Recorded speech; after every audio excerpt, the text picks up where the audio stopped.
What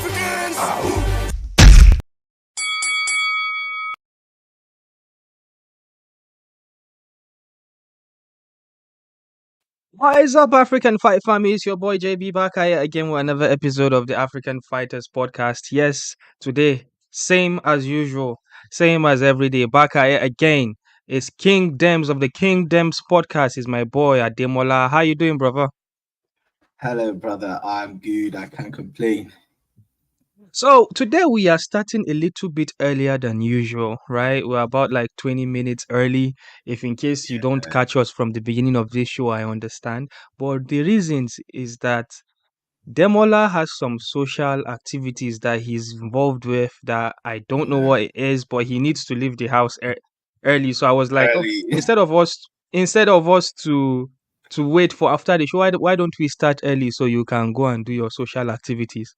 But anyways, before we do, I have a little announcement, people. I have a little announcement. Wow. So I've got something here for my audio listeners. You probably need to come and watch this on YouTube. Something shiny. I've got something here, shining all bling bling. I'm going to show it on the screen right now.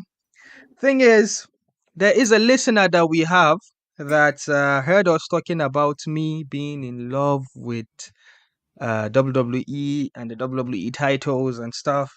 And then he decided to send me a gift. And wouldn't you know it, I received an undisputed WWE Universal Championship. The same one that Roman Reigns holds is right here on my shoulders. Right Ladies here. and gentlemen, I have one word, actually 2 words. Acknowledge me. Wow. Because I am your tribal chief. You're making me jealous. I am your tribal chief. Somebody should get me the UFC legacy belt. Wait. If you're gonna get a UFC belt, Kingdoms, which one would you rather have? The legacy belt. That's the new one, not that old one. I prefer the one. Okay. Yeah. I actually think the old one is it was about time for them to change it. I'm going to leave this here. All right. Yes. I would actually love that one too. The UFC belt. But Dems, we would see if anybody would get you a belt, eh? It's not like we are begging. Anyways, if you're joining us, please like, subscribe, do all the good things. We are going to be talking about a couple of things around MMA, most especially last night. We saw something that happened in the PFL versus Bellator fight. Earlier in this week, about 2 days ago, it was announced that Francis Ngannou is going to fight the winner of Ryan Bader versus Ferriera, who is that scary PFL heavyweight. And obviously, heading into the fight, Ferriera was the favorite, and he did actually end up winning in 20 seconds. Before that, I'm just going to outline the things that we're going to be talking about. We'll talk about that and how it affects Francis Ngannou. We're gonna talk about Impa Kasanganay versus Eblan. We're gonna talk a few talking points that came out of UFC Fight Night from Mexico yesterday. Would have a bit of discussion around those said topics. I know that Dems was a bit busy, so he didn't get to catch up very well with what was going on yesterday, but he knows the results. So we're going to talk about all of that. Again, questions coming via Patreon. Christopher Graham, shout out Christopher Graham. Really, really appreciate the support, man. We've got questions here, and then those are the ones that we are going to be reacting to. All right, first, thoughts on Ferriera potentially fighting Francis Ngannou. Has he just Michael Chandler himself? How long does he have to wait to fight? He can hear the reference of Michael Chandler is Chandler has been out for over a year waiting for that green panty night from Conor. Is it red panty night? Yeah, red panty night from Conor McGregor. He's been waiting and waiting, but hopefully this summer he might likely get that fight. We don't know. But anyways, coming back to Francis Ngannou. Would Ferriera actually end up fighting Francis Ngannou? I have my reservations about this, but what do you think, Kingdoms? I think it's a conditional offer. So I think it's dependent on certain things, on the outcome of match 8 in the Kingdom of Saudi Arabia. So if Francis Ngannou loses to Anthony Joshua, I see that fight happening. But if Francis Ngannou beats Anthony Joshua, I honestly do not see that fight happening. That's just my take on it. I think it's conditional Okay, so why do you think Ngannou would beat Anthony Joshua and choose not to fight Ferreira? because being a businessman that I am, I think that is high risk, low reward. Come on, you beat an Anthony Joshua, right? And then you become a top, boxing belt contender. So do you want to go and do you see how ferocious that guy is, that Ferreira guy? I don't. Bro, the If I problem is saw that that guy in he's my too dream, I know long. it's a nightmare. That The guy problem is that is Ferreira is too long. I understand what you mean, and to be sometimes honest, my reservations were around the same line of that. But I'm not going to say I'm not stupid enough to assume that Francis Ngannou is going to beat Anthony Joshua. But here's the thing: if Francis Ngannou loses to Anthony Joshua ugly, like maybe the little reputation that he has in boxing right now, that people were like, oh, he might have actually beaten the champion in Fury. You see, there's a lot of respect in his name. A lot of boxing nerds and boxing fans are kind of respecting him now because initially they dismissed him before he fought Tyson Fury. But let's say now he fights Anthony Joshua and he comes and puts a show and he loses, just like maybe similar to what he did with Fury. I feel like there is still money value for him in boxing to stay in boxing and get some more boxing checks than him coming down to MMA to fight Ferreira. But now here's the thing. I think that if Ryan Bader had beaten Ferreira, the case would have been it's different it's because Ryan Bader it's is very beatable for Francis Ngannou. for process, yeah. So I think if Ryan Bader actually won that fight, Ngannou would still fight in the summer for PFL, regardless of the outcome of Anthony Joshua. But let's say he goes and he loses to Anthony Joshua like in a horrible way, maybe gets knocked out in the process. Good for Anthony Joshua. He's going to be like, well, I beat the person that Tyson Fury couldn't beat. Yeah, that's a totally different conversation. And Francis Ngannou might feel like, okay, now boxing guys will not take me that serious anymore. Let me come get this PFL bag, all right? And he will come and maybe try to redeem himself by knocking out Ferreira, because he at this point he'll feel like, okay, I could make another legacy. I am the undefeated UFC champion in the sense that nobody beat me for my UFC title, right? In MMA. If I go and fight the champion of unified Bellator and PFL, and I become a champion in Bellator and PFL, that means that I have completed the sports of MMA. I'm undoubtedly the GOAT right now in the MMA Heavyweights. heavyweight space. So there is that as well that will be waiting for him if he actually comes and beats Ferreira. So, but I also have something I want to talk about the event as a whole yesterday. PFL versus Bellator in Saudi Arabia. It was so sad what I saw from the fans' point of view. It was almost empty. First of all, they did the show in the outside of the arena, because they have this outdoor open space that they did. I think the prelims of Day of Reckoning, the prelims of Ngannou versus Fury, they did that. They did that in an outdoor setting where they had seats, but it looked like 70% of those seats were empty. But then they Not really released a a good press look. statement saying that the event was sold out. Yes, they did mention that in the broadcast as well, that the event was sold Yeah. out. But as the event was sold out, did the people that buy tickets forget to come? It's it now raises questions for me. What is this thing that Bellator and PFL are doing with Saudi? The Saudis are used to doing business with big people, because like if that is the case, they'll probably would come and do business with AEW instead of WWE. But they are doing business with WWE, and WWE are doing crazy shows for them. Now they try to dip into the pot of MMA, and they are doing business with PFL, which is the second or even third biggest MMA promotion out there. And the out and PFL came out and put a card that is, they can never do better than that card. Like they literally had all the best fighters they can put in there. Like every fight was a banger, right? From a matchmaker point of view. Even from the But prelims. still with those big names, supposed big names that they've got, with those big names that they got, they still couldn't sell out a makeshift arena, a makeshift outdoor setting. So I have questions like, are they really into this for the money? Because where is the profits? You come to the PFL comes to the US, they do small arenas, right? 7,000, 5,000 capacity arenas. They barely sell them out. The only place they do good business is in Europe. But when they come to America, they don't really do good business with the ticket sales. They don't even actually do pay-per-views in America. They do, they'll be on ESPN and all that. So I have so many questions, and I think we shall understand more in the future. But business-wise, I'm just looking and I'm wondering like what is going on. Like one more point, they had dignitaries there.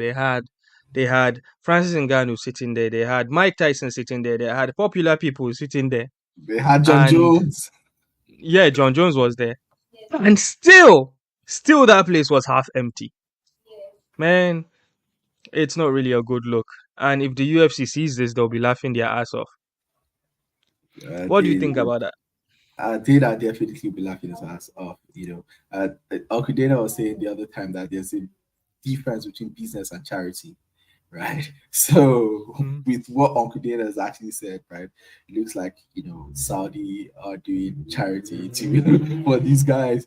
So sometimes you can leverage on like your business relationships, right, to get certain events happening or certain business relationships going on, even if it is not like highly profitable or even if it's not even profitable at all, right? I am an auditor. I'm a finance professional, so I've seen these things happen. Sometimes you have some companies that are financially buoyant, but then they have like a loss-making entity as a subsidiary. But because it's a passion Mhm. project, and then they have enough money to finance it, they keep it running. So it's probably that kind of a thing wherein yeah they are financially buoyant enough to keep it running, and it's a hobby. Combat sports is something that Saudis love, right? And they'll keep financing it as long as it's giving them that entertainment value. So as long as the entertainment value is there for them, they don't really care about the tickets, to be honest, right? They don't really care Mhm. about the bottom line, they don't care about the profits. So it's a good show for them, and it's a win-win, for a loss-making entity to get free inflow of cash into their company. So basically, that's what I see from a financial perspective. All right, let's talk about. Thanks for that insight, Mr. Financial Man. Let's talk about fights in that event. I know you barely saw the fight night, but there was a little bit of some questions surrounding the judging. I'm talking about Impa Kasanganay versus Eblan. That is the middleweight champion in Bellator, undefeated, versus the light heavyweight Grand Prix winner, PFL winner in Impa Kasanganay. They went to fight for the middleweight, so Impa cut weight down to middleweight. Mind you, Impa in the UFC fought in welterweight, so it's nothing new for him to fight in the middleweight. He's just been But floating across three weight classes. It's crazy. yeah, yeah. So it's crazy. He's got wins everywhere. But that fight was for the super middleweight title, and Eblan won by split decision. I believe two judges gave it to Eblan, and one judge gave it to Impa 29-28. Um, well, first of all, I might be a nerd. I might be a casual, but I was surprised to see that PFL title fights were only 3 rounds. I was expecting them to be a 5 rounder, but to be honest, as a as a casual that I am, I like 3 rounds of fight because 5 rounds sometimes, if it actually gets to the judges, it can actually drag. You probably would not want to see that. The thing that comes to my head is the Raquel Pennington fight, the championship fight that went 5 rounds. So I always think about that when I think about championship fights that goes to the judges. Anyway, so Impa, here the question is, how did I score it? I actually scored it 2 rounds for Eblan. Um, because I gave the first round and third round to Eblan because the second round Impa got a couple of knockdowns, or maybe one knockdown, you could argue two. But Evelyn, being a wrestler, he calmed the storm and he was able to get back into it only because I thought that Impa emptied his gas tank. And you know, when they cut weight, it affects your gas tank as well.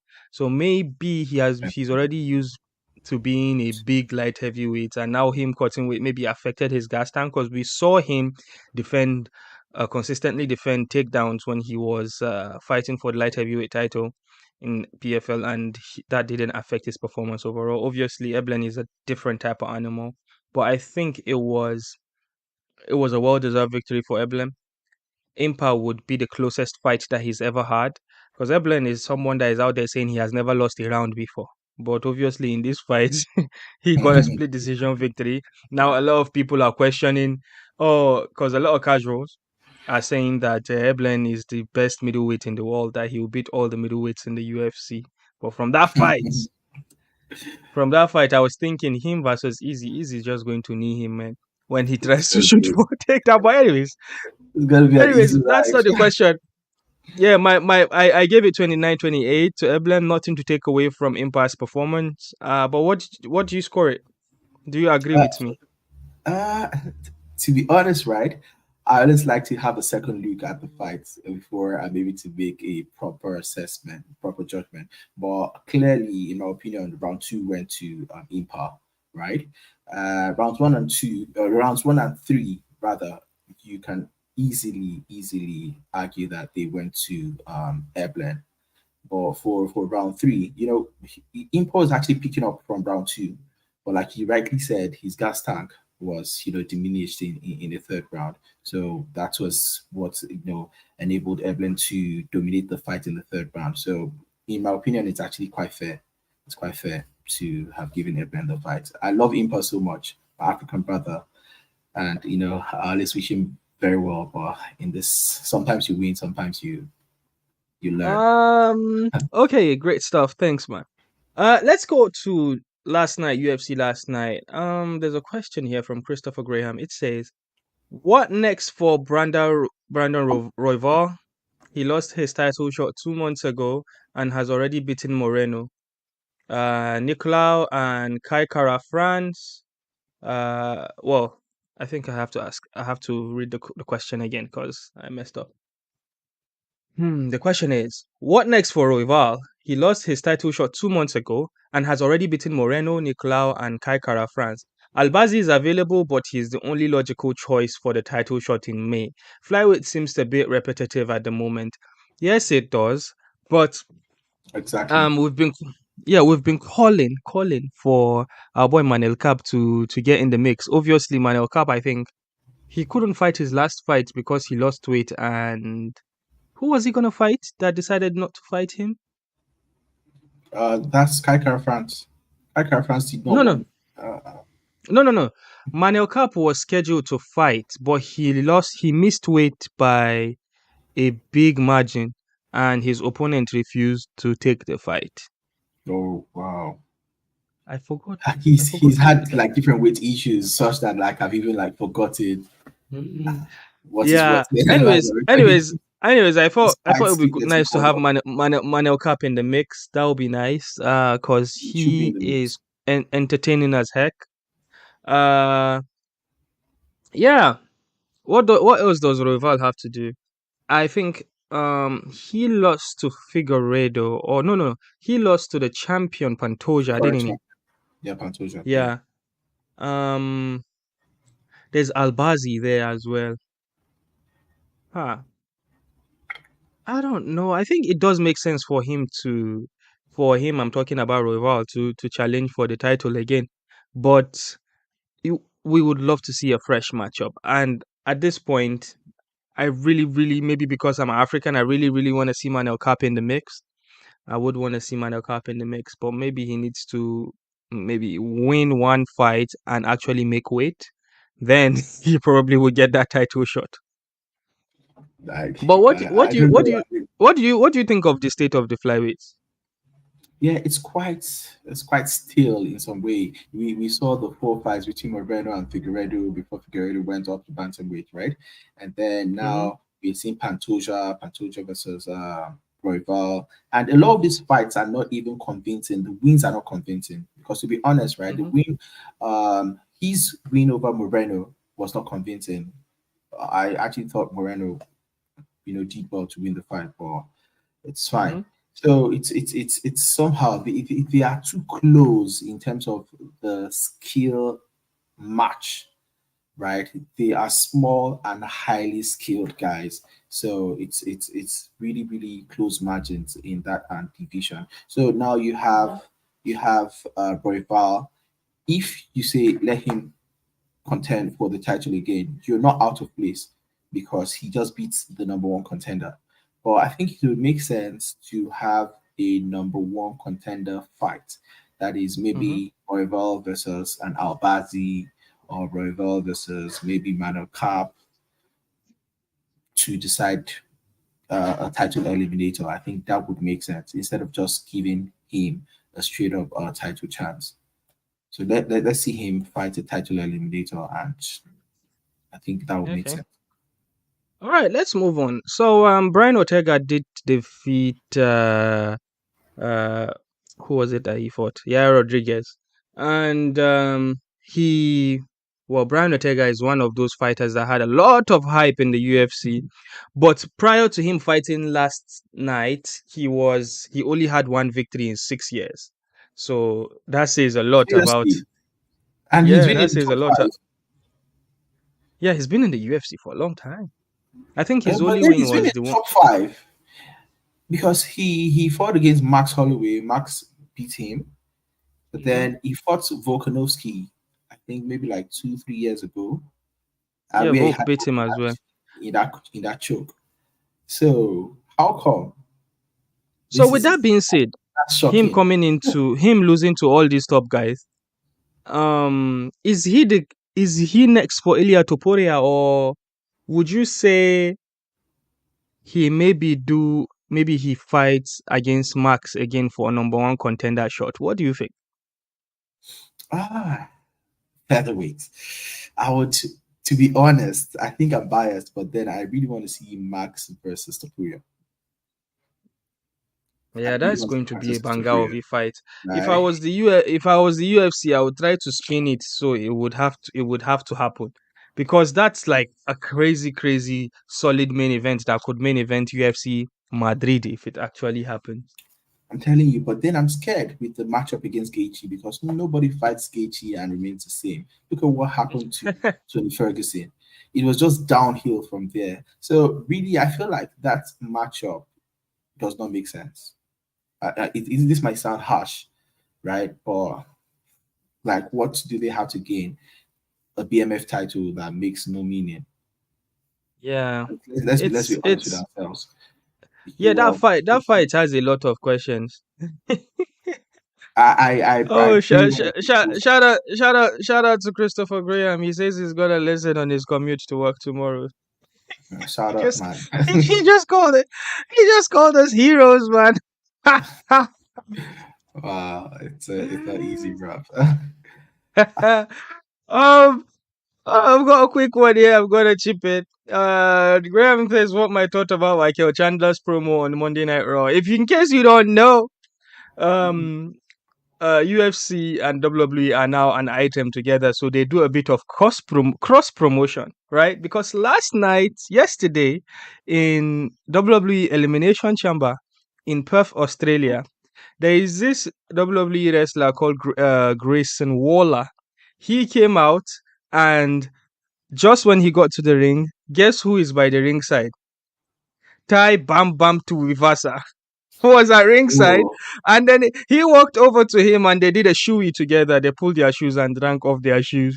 So Wow. you get to see this cross promotion between WWE and UFC, and it's really, really exciting. I love it. I love it. Me, the only thing that is left now is for somehow to involve the NBA into this cross promotion, and that's it for me.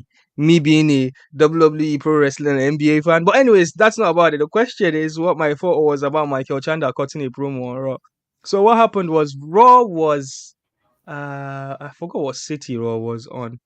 And uh, Michael Chandler was in the crowd, and they cut to him, UFC fighter Michael Chandler, and he grabbed the microphone, and he's like, "Person, get your ass back in here!" Or whatever. And you know what's funny? There isn't. You cannot necessarily say there is a very very big similarity with pro wrestling and WWE, pro wrestling and MMA fans, but the fans in the arena knew who Conor McGregor was. They didn't really know who Chandler was, but when he called out Conor McGregor, you could hear the reaction like, yeah. So I really, really love to see that. I love that. I really want to see more of this promotional stuff going on now that this is happening.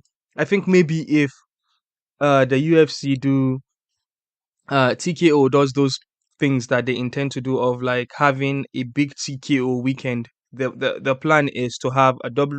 They want to sell to cities and countries like a whole TKO experience. In the fact that we would have Friday Night SmackDown, would have a UFC pay per view, on Saturday, on Sunday we have a WWE pay per view, on Monday we have a Monday Night Raw. So like a whole experience for that city. So maybe if that happens, then we'll get to see more cross promotion going on. But yeah, I was really, really pumped to see that. All right. You see how excited I get when we talk WWE, right? It's fantastic stuff. That's why I'm the undisputed champion and my belt is here. Don't worry, So, my legacy belt is coming. all right. Next, let's talk about. Oh, this is a sensitive question.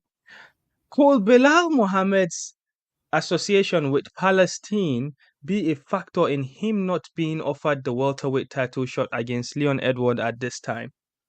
Could the UFC or Endeavor be concerned about this?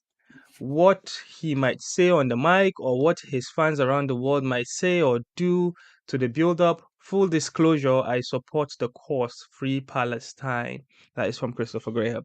So I think I saw something recently where they were talking about, Dana White mentioned that, oh, Leon Edwards is a stud. We offered him 3 fights and he accepted all 3 times. Apparently, Bilal Muhammad wasn't one of the options, one of the choices. The According to choices, Ariel Hawani, according to yes, Ariel. yes, So yes, we yes. can't believe what Ariel is saying. Well, obviously somebody said it, but we can only react to it and Uh-huh. obviously tell our listeners and viewers to take it with a pinch of salt. But Mhm. reportedly or allegedly, it's Shavkat Rakhmanov uh, that was offered, Khamzat Chimaev that was offered, and who was the third person? Chimay, Rachmanov, and oh, this third person. Oh, Islam Makhachev. Okay, yeah, Makachev, yeah. That's So apparently Bilal wasn't part of it. As you know, Bilal is Palestinian, right? He's Palestinian by native, isn't he? yeah, he's Palestinian, yeah, Yeah. So by obviously heritage. he's going to support. Yeah, he's going to support where he's from.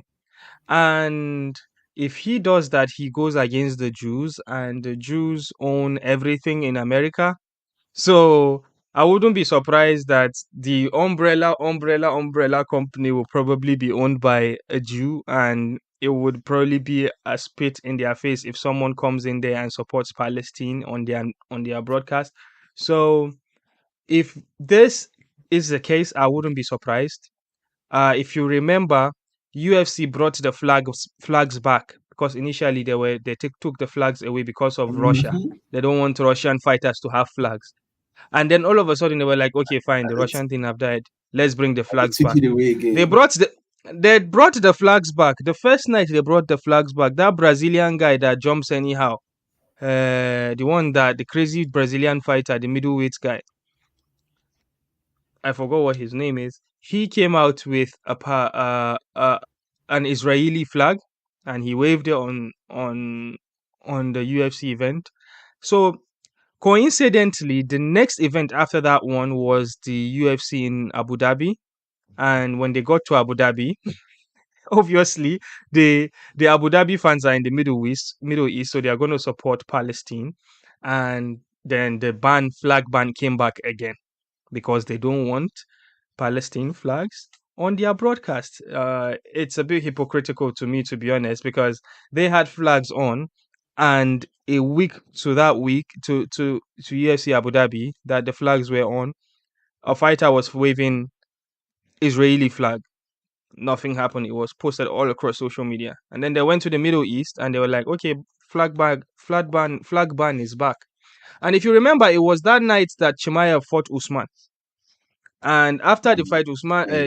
Chimaev took the mic and spoke in his language. And what he was saying in his language, he was talking about Palestine in his language. So they couldn't bleep that because they didn't know what he was saying. If they had known what he was saying, they would have. If he was speaking English about it, they probably would have bleeped the heck out of it. But yeah, I do think this is a strong possibility because that Bilal Mohammed is being denied a title shot because of his heritage. But it could be again. I'm not saying it is true, but this might be the case. But what do you think, Kingdoms? So it's that is a possibility, but I am not of that persuasion, to be very honest, right? Because Mm-hmm, strip strip Bilal away from Palestine, right? Judge Bilal as mm-hmm, an individual, right? As a mm-hmm, fighter, his popularity amongst the fans, right? On mm-hmm, social media, I've been seeing it. People were saying like, if UFC 300 is Bilal versus Leon, they are going to stream it. That they're not going to buy the pay per mm-hmm. views. Like Bilal is fighting. Obviously, we've been saying it. It's not a UFC 300 main event. It can never Yeah, be. yeah. So that It's not these are just the issues. Bilal and Leon, right? Bilal actually, I think Bilal will draw more fans than Leon does. Your I don't champion does not draw anybody. So know. so so it's not just Bilal, to be honest. Leon Edwards is dud, a god. Even in the UK here, when they chant for him, it's because the British people were there to see Paddy the Baddy. And then all of a sudden, oh well, there's a British guy in the main event. Let's cheer for him. That's the situation. They were not there for him. If you remember when they did this Darren Till, and when the three piece and the nuggets, three piece and the soda, that's the time that Oh, Masvidal. Masvidal did that to Leon in London. Yeah. Leon was booed in the O2. I think he was fighting. Was he fighting Thompson? I forgot who he was fighting. He did win his fight, unanimous decision as usual. But he got booed in that arena that time. And that time Darren Till was a sweetheart. He came out to Sweet Carolina, didn't he? So Leon Edwards is not popular. Yeah, He both of is them are not absolutely popular, not right? popular. But then So the fans in America do not like Bilal. him and Bilal both not popular. But it's not a UFC 300 main event. I'm actually agreeing with you. But what do you think? I Yes, bet so finish your thoughts, then we move on. that's exactly what I think. I feel Bilal is not popular, right? So in order for them to be able to sell that fight, they need somebody who's popular in order to match up with Leon, right? So look at what Leon did with Kamaru Usman. Yeah, that fight was able to sell because of Kamaru, not because of Leon, right? Mm-hmm. And you can't put two unpopular fighters, right, to to headline a marquee event. That would be uh financial suicide, a business suicide, right? So I think it's basically in terms of business decision. It's a business case, more of a business case, not really about a racial case. So that's basically my submission. Okay. I know that you have your social gathering to do. So I'm going to ask you one last question, right? What fights are you excited about in March? I'm going to list some fights that are coming in March, okay? Okay. The fights are coming in March that are involving African fighters. First of all, you probably don't know half of the guys here. So I'm going to say them. I'm going to say them regardless. All right. So here we go. We've got Sudan's Abdallah Biada, the Hexagon Featherweight Champion, versus Harry Webb in the for the vacant Lightweight Championship. Octagon 54. We've got Namibia's Hafeni Nafuka versus Predrag Bogdanovic. UFC Fight Night. We've got Algeria's Yanis Gemuri versus Vinicius Oliveira. EFC 111. We've got Gift Walker, South Africa, and Kazimolo Zulu, South Africa as well for the EFC flyweight title. PFL Paris, we've got Cedric Doumbé versus Chamsudinov. Algeria's Yazid Chuchain versus Capella. Gambia's Ibrahima Mane versus Angola's Pedro. Morocco's Yassin Najid versus Miseli. Over at boxing, Anthony Joshua versus Francis Ngannou. RSFC, Demat Pena versus Lee Scott. Yusuf Binati versus Luke Neal. UFC Fight Night, Tuivasa versus Tibura. We've got Kennedy Nzechukwu versus OSP. And also in that fight card, we have Ange Lusa versus Brian Battle. UFC Fight Night, Ribas versus Nama Yunus. Usman, that is Mohammed Usman versus Mick Parkin. South Africa's Cameron Simon versus Talbot. Cage Warrior, Yannick Bahati versus James Webb. UFC fight. Bro, we've got a lot of fighters fighting this month, March. Nigeria's Chidi Njokuani versus Reese McKee. Prize Fighter Boxing Japan. South Africa's Lerato Dlamini versus Tomoki Kameda. Congo's Ngamisingwe versus Mark Dickinson. Bro. Wow. That's been a mouthful. After this, But yes. the standout Wait. fight is obvious, Mm, right? The standout fight mm-hmm, is a fight. Yourself and myself went for the press mm. conference Oh, yeah. at the Alternate in London, United Kingdom, and that is Anthony Joshua versus Francis Ngannou. I am seriously looking forward to that fight. But aside from that, I'm looking forward to the fight, Gift Walker's fight, and Mm-hmm, Cedric Doumbé. Yeah, Cedric Doumbé. mm. That guy is. I don't. He's a specimen. He should be. He should be studied. He should be researched because I feel there's something different about that guy. And then Kennedy Nzechukwu. Yeah, our boy. Definitely looking forward to that one. He's fighting a legend of the sport. He's a veteran. Ovin Sempu. Ovin Sempu. Mm-hmm, I think he fought John Jones at some point. Like that guy is mm-hmm. an OG. He's an OG, and I think it would be in Dan's name to add to his resume. To a good one. All right. Before we go, you mentioned something that I just remembered and I thought I should share with you guys here. Oh wow! Breaking news. Breaking news. Lagos is getting a 12,000 capacity arena built before the end of this year. Wow! And the reason Oh why man! this is exciting is because me and Dems went for the press conference of Francis Ngannou versus Anthony Joshua. And some bloke wearing dripped with Gucci and I think Burberry walked up to me And because I was wearing a hat. I was wearing a hat and he's wearing this Russian hat. Walked up to me and like asked for my card and gave me his card. In my mind, I was like, who is this guy? Why is he giving me a card? And then we got talking and I even Googled the guy. And turns out that he used to be the manager for Lewis, wait a minute, this guy name, the boxing British boxing guy, Lennox Lewis Lewis. Hamilton. Oh gosh, Lennox Lewis. Lewis Hamilton. Oh, Lennox Lewis, and he is a boxing promoter at large, and they've been trying to get boxing to Nigeria, but when I mentioned venue, then he explained to me that he is part of the guys that are going to build an arena in Lekki. The news is dropping very soon. And we even got into talking about the name of the arena, the branding, merchant, the whole thing, the whole 9 yards. We were talking about it. We were talking into details, and he said we shouldn't talk about it publicly. But over the weekend, the news broke that actually the Lagos State Governor was there in the foundation ceremony to kick off the building of the Lagos Arena. Uh, I'm gonna do I'm gonna do something nice to the viewers instead of the listeners. So the listeners, you can go and Google this thing, but the viewers, I'm going to show you guys what Lagos Arena is going to look like. All right, so Lagos Arena is going to look like as this, like as that. Yeah, man.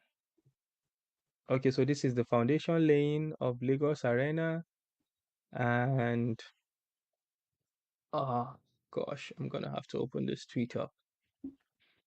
So it's going to have this egg-like shape, as you can see here. It looks beautiful. Yeah, Wow. it is beautiful. What I don't understand, well, if this bit here, I don't know if it's going to be a mall or if it's going to be a hotel. It should be a hotel, so whenever there's an event, everybody is staying near the arena, so Lagos traffic will not be a problem to them. However, this parking is not enough because people are not going to come in trams or subways or buses. They will come in their car because everybody in Lagos, each individual has one car. If 10 people are buying 10 tickets, they are going to come with 10 cars. So They this might parking have lot an is not enough. underground car park. Hopefully they do, but they are going to cash out a lot if they have good parking. So they would pay for parking, which is not very common in Nigeria. Uh, Nigeria, they get free parking and they don't even know it. So Tell them. if you go online, there are more pictures and videos about this. Incredible stuff. 12,000 capacity is going to be open to boxing, basketball, music concerts. A lot has been discussed about it, and yeah, love it, love it. I just hope that this doesn't get delayed and it gets delivered on time. All right, that is the nugget I've got for you, Nigerian people.